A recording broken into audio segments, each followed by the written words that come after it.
And we are live on the Galaxy Man Show interview show with Sylvester McCoy. Hello, Sylvester. It's an incredible show for tonight. We'll dive right into the questions now, Sylvester. Yes. So you're in this incredible film called The Owners.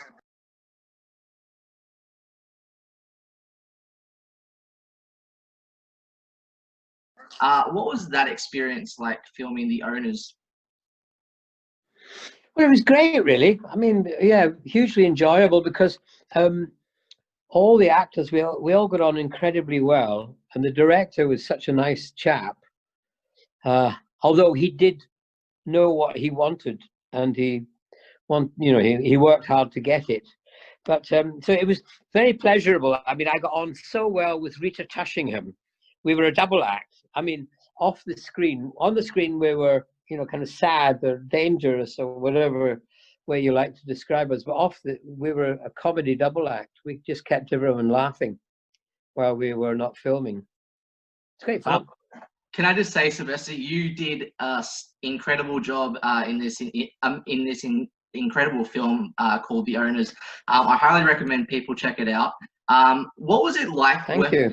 What was it, for my next question, Sylvester, what was it like working with Maisie Williams, who has been in Game of Thrones and also Doctor Who?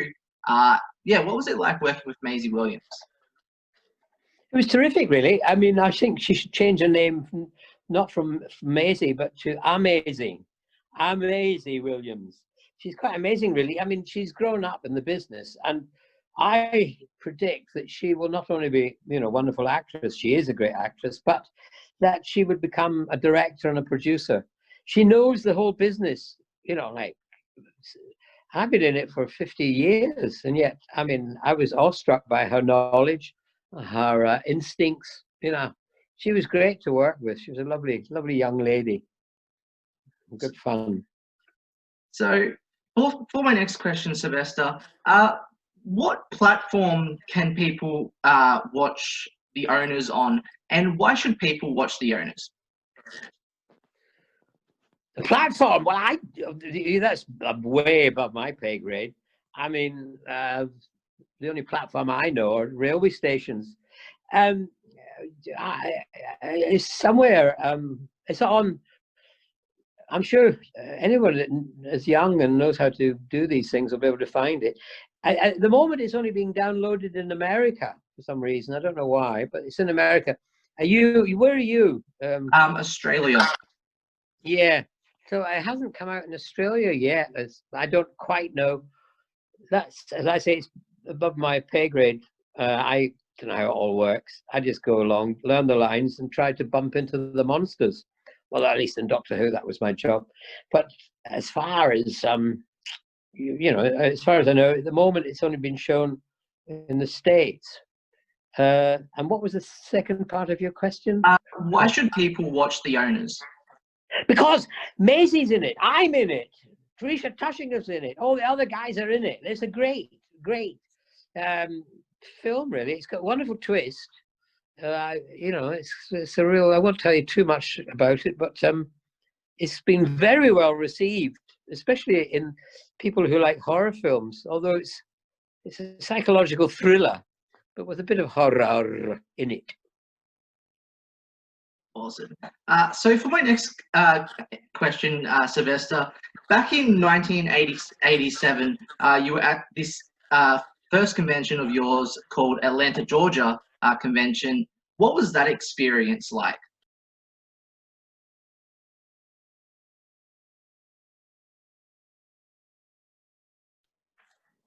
Well, that was amazing, really, because in those days, I didn't know anything about conventions. I mean, the only thing I knew about conventions was I was a great fan of Laurel and Hardy, and there's a famous film in it where they are members of, a bunch of people, what were they called? Sons of the Desert. And they wanted to go to a convention, but their wives didn't approve. So they said instead that they'd won tickets for a cruise. And so they go on the cruise, but they don't actually, they go off to the convention. But the cruise ship sinks. And so the wives think that they're dead. and then they go to the cinema and they watch the news, and there's a news flash of them in this convention. So all I knew was conventions were something to do with Sons of the Desert and Laurel and Hardy. So when I got to Atlanta, it was quite extraordinary, really. I was met by very tall Americans, Georgian Americans, wearing Tom Baker's outfit in a heat wave. I thought, these people are crazy. They had big wigs on, big hats on, big scarves on, big coats on, and it was, big heat. The ladies were more sensible. They were dressed more like Leela, and just, not very much on. Although they were rather wobbly, those ladies, Michelin ladies more than anything else.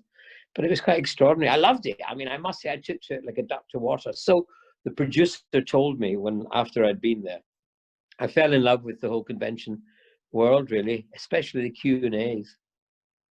Awesome. So for my next question, Sylvester, what was it like working with the incredible Bonnie Langford, who was Mel in Doctor Who, and what was it like working with the amazing Sophie Aldred as Ace? Well, both, yeah, equally amazing in different ways. Bonnie I had worked with before. We'd spent a year in the West End in Drury Lane in a version of Gilbert and Sullivan's Pirates of Penzance. And I had married Bonnie every night and twice on Saturdays. So by the time I got to Doctor Who, I knew her. We were friends. And that was great, because to go into Doctor Who, I knew no one else, but I knew Bonnie. And so she was a great help to get me kind of grounded into it. So that was lovely.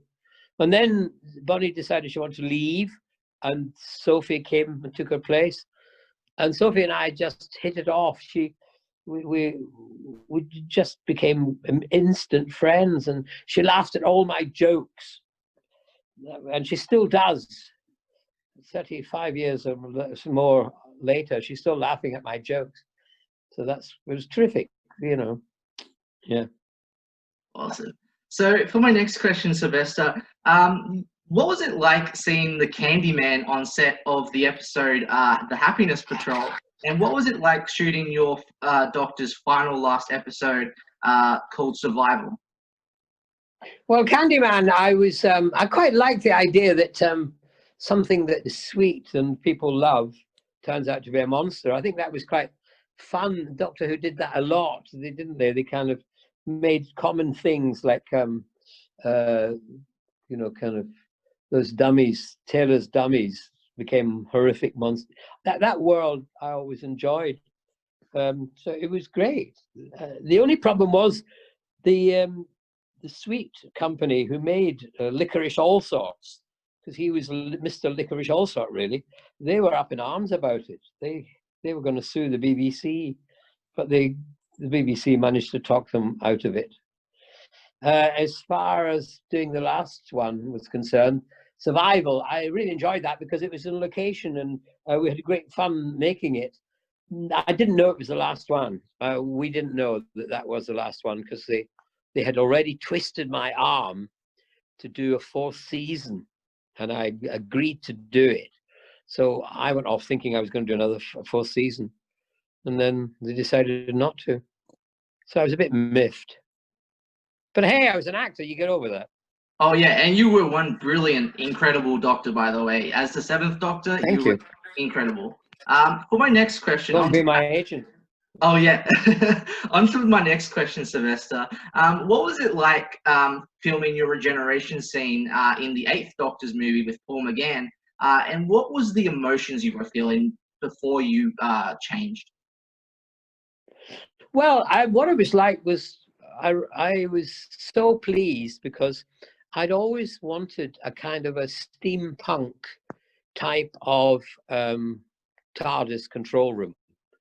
And I got it in the end. I didn't know they were going to do that. And so I arrived in Canada where we filmed it. And there it was, my dream, kind of control room in the TARDIS. I loved it. I also liked the idea of the Doctor alone, kind of quiet and introspective. And I enjoyed playing that way, because all the other doctors, all the other times I played the doctor, it was very adventurous, very physical, very, kind of. But this was much more just sitting, thinking, having a cup of tea, listening to some music, and then everything goes wrong. So I enjoyed that immensely. And since we started doing Big Finish. Every now and again, we do a Big Finish that is kind of inspired by those first 20 minutes of the Doctor Who film. Leaving it, I hadn't been doing it for quite a few years, so I was delighted to come back and hand over to the next actor who was going to be Doctor Who. I was also delighted because the next actor was a friend of mine, Paul McGann. We were friends, and so that was lovely. I was also delighted because when I took over, a certain Doctor, number 6, I won't mention his name, Colin Baker, he refused to come along and hand over to me. So I remember thinking, I shall come back and do a regeneration scene no matter what. So I was, in all ways, it was great to do. I enjoyed it immensely. And by then I'd been doing lots of other things. So it wasn't as if I was losing it for a second time. I was just handing it over to a really great friend and actor. Awesome. So for my next question, back in 2013, you actually shot this Five-ish Doctors reboot with the incredible Peter Davison and Colin Baker. What was that like? Oh, it was a hoot. It was great fun.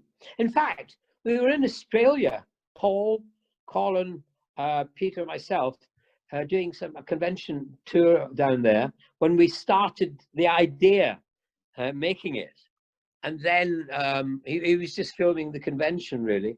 But then it started to develop, and other people heard about it and wanted to be in it. And by the end of it, we had a better cast lineup than the 50th anniversary of Doctor Who had. Oh yeah, totally agree on that. But it was such fun. Colin and I just agree that it was one of the best Doctor Who things we'd ever been in, really. We had such fun. I actually heard you guys might be making a sequel to that, by the way. No, I don't. Well, I've never heard that. I mean, it was very difficult to do again because it was all done for the love of fans. No one got paid any money. People just volunteered to do it because they were miffed not to be in the 50th anniversary. And also they wanted to say thank you to the fans, because the year before, all of us who traveled around doing conventions all over the world, one of the main questions was, are you going to be in the 50th anniversary? We hope you will be. So when it turned out we weren't, it was for that reason we did it. I did come up with the idea, though. I remember thinking, what could we do? And there were, at the time, they were doing, Top Gear. They were getting rid of the old guys in Top Gear. And I said, we could try and take over Top Gear. Colin could be the grumpy, big, fat fella. Peter could be the one with the long hair in between, and I could be the young, handsome one. That was my idea. Awesome. So for my next question and very last question, Sylvester, so if you could be in the 60th anniversary coming very soon with Jodie Whittaker's Doctor, what different new things would you want for your Doctor for the 60th anniversary if you could come back? Well, the thing is that I thought this for the 50th. What I think they should do is they should get all the Doctors and have them through the 50th year anniversary in various different episodes, culminating in the final one, so that we might be in disguise as another character, we might be monsters, or we might be helping out. Do you know what I mean? A series of different stories, each Doctor in. So that would be, how many of us are there? There'd have to be that many episodes, and then the final one would be all of us together, helping Jodie, who would need no help, to save the universe. Awesome. Well, can I just say thank you so much?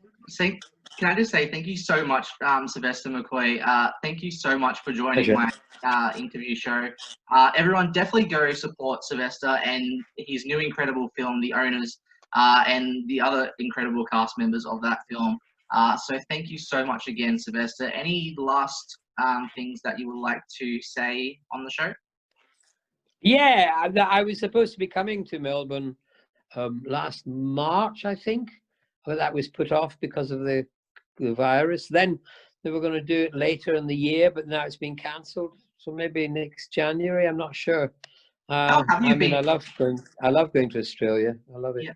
How have you been? Onto that. How have you been like coping in this situation with the virus? Fine, really. I mean, I was lucky. I got locked down. I was put under house arrest by the president of France, along with the rest of France. I happened to be in France at the time. And so I came for 2 weeks, ended up going back to London after 4.5 months, only for a short time. I'm now back in France again because I live in the top of a mountain in a medieval village. And I feel it's very safe. You know, there's not many people around now. The holidays are finished. It's so medieval that if at night time when it's very dark, if you listen ever so carefully, you can hear the ghost of a tumbrel being dragged up over the cobbled streets and someone crying out, "Bring out your dead, bring out your dead." That's how medieval it is. Awesome. Well, as I said, thank you so much again, Sylvester. It's been a pleasure My having pleasure. you on my show, and thank you so much again. Where are you? Tell me what's going on! A doctor? Nice big house like this. There is a ton of cash. We wait till they get back. They give us what we want.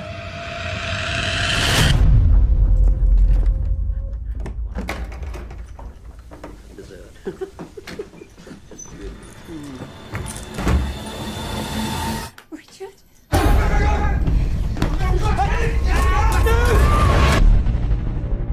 I want to get out of here, Nathan. I'm doing this for you, me, the baby. This won't get you anywhere but prison. Nathan, don't do this. Give me the combination. Richard, no.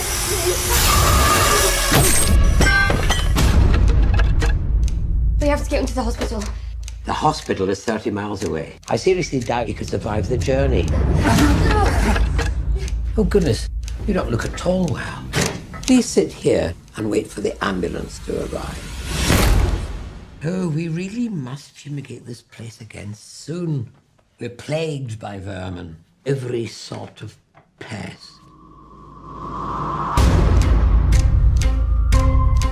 We have to get out. Don't worry.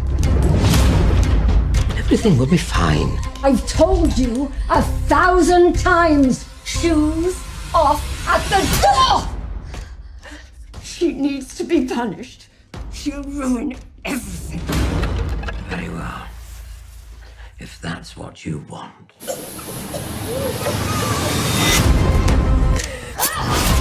Where are you? Tell me what's going on! Just a few minutes more, and then a lovely long sleep.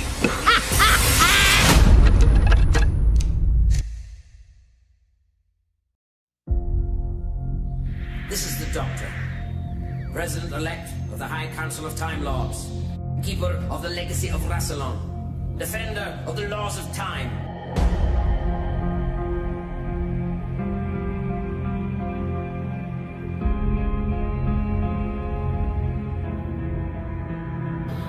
Have you never wondered where he came from? Who he is? He's a Time Lord, I know that. I am far more than just another Time Lord. It's like it's some kind of a game and only you know the rules. Think about me when you're living your life, one day after another, all in a neat pattern. Think about the homeless traveller and his old police watch.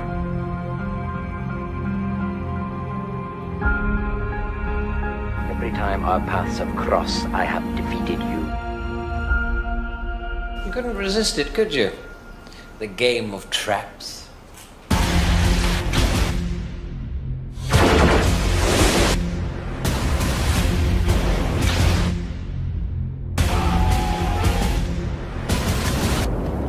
You play the contest again. This act will be the beginning of your end. Your people were annihilated. Your planet obliterated. You're too weak for your revenge. Time has flowed by. Stand back! Two forces, only good and evil. Then chaos. Time is born. Matter space. The universe cries out like a newborn. The forces shatter as the universe explodes outwards. The Master. He's out there. Every great decision creates ripples. Like a huge boulder dropped in a lake. The ripples merge, rebound off the banks in unforeseeable ways. Nothing even remotely human could have survived that. That's the point, Captain. It isn't even remotely human. You are the Doctor. You are the enemy of the Daleks.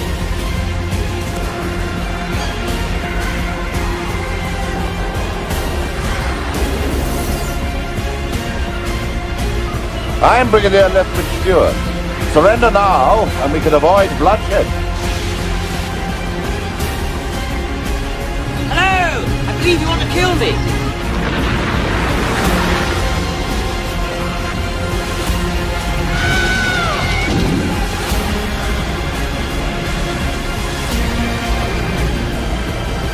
I will destroy you. I demonstrate the power of the Daleks. Get ready, Kingpin.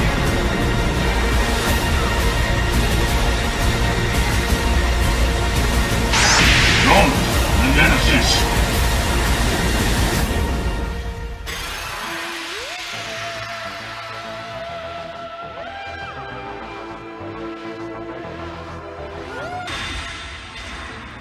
And I trust you remember my strict instructions, never to cause any further explosions. I'm a better person as a result, Doctor.